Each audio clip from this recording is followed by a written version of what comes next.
এখন পর্যন্ত খুনিদের নাম স্পষ্ট করে আমরা এই খুনিদের নাম থানাতে জমা দিয়েছি, কিন্তু থানা থেকে প্রশাসন থেকে এখন পর্যন্ত কোনো গ্রেপ্তার দেখানো হয় না। মাসুদের মতন একটা ব্রিলিয়ান্ট ছাত্রকে তারা হত্যা করেছে, তার মানে দেশের ক্ষতি করেছে। মাসুদ আমার বন্ধু, সে একদিন হয়তো বা দেশের জন্য ভালো কিছু করতে, কিন্তু ভালো একটা ছাত্রকে তারা হত্যা করে দিল।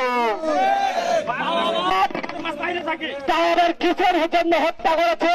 তার বাসিক বাড়ি খোলসির জন্য হত্যা করেছে। তারা কাউকে চিনে না, তারা জানে না তাকে কেন হত্যা করা হচ্ছে, তাকে জানে না কেন তাকে মারা হচ্ছে। আপনারা মিডিয়ার লোক আছেন, আপনারা হয়তো বা আহতদের মধ্য থেকে একজনের বক্তব্য শুনেছেন।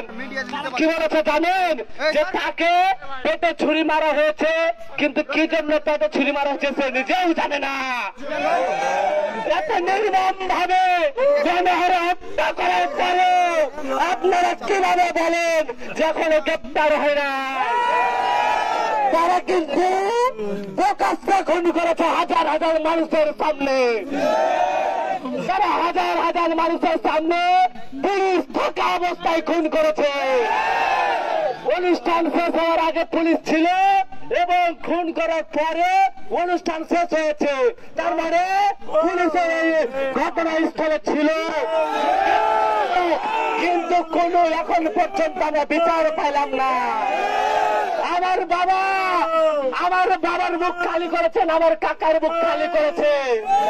এই বুকে খালি হওয়ার যদি আপনাদের কোন মিডিয়ার ভাইদের যদি ভাই মারা যেত, প্রশাসনের কোন ভাই মারা যেত, তাহলে আপনারা কি করতেন বলতে পারবেন? আমি চাই মিডিয়ার ভাই, প্রশাসন, আপনাদের কাছে আমি অনুরোধ করছি, আমার ভাইয়ের খুনিদের ফাঁসি দেওয়ার ব্যবস্থা করুন। আমার ভাইয়ের খুনিরা যাতে বাইরে না বের হয়ে থাকতে পারে। এরকম আসামি যারা প্রকাশ্যে খুন করেছে তাদেরকে আমাদের এই পৃথিবীতে প্রয়োজন না। আপনারা যতক্ষণ না পর্যন্ত প্রশাসন আসবে আমরা এই মানববন্ধন এখানে অবস্থান করবো। আপনারা থাকবেন তো? আপনাদের এই মানববন্ধনকে শেষ পর্যন্ত থেকে সফল করার আহ্বান জানিয়ে, মিডিয়া ভাইদেরকে আহ্বান জানিয়ে যে সত্য তথ্য প্রকাশ করবেন, এই আহ্বান রেখে আমি আমার কথা শেষ করছি। আমার ভাইয়ের জন্য, আমার বন্ধু মাসুদের জন্য দোয়া চেয়ে আমি আমার কথা শেষ করছি। আপনারা দোয়া করবেন যেন আমার ভাইয়েরা, আমার বন্ধুরা জান্নাতবাসী হয়। আসসালামু আলাইকুম ওয়া রাহমাতুল্লাহ। তোমার নাম কি ভাইয়া? আলী আকবর।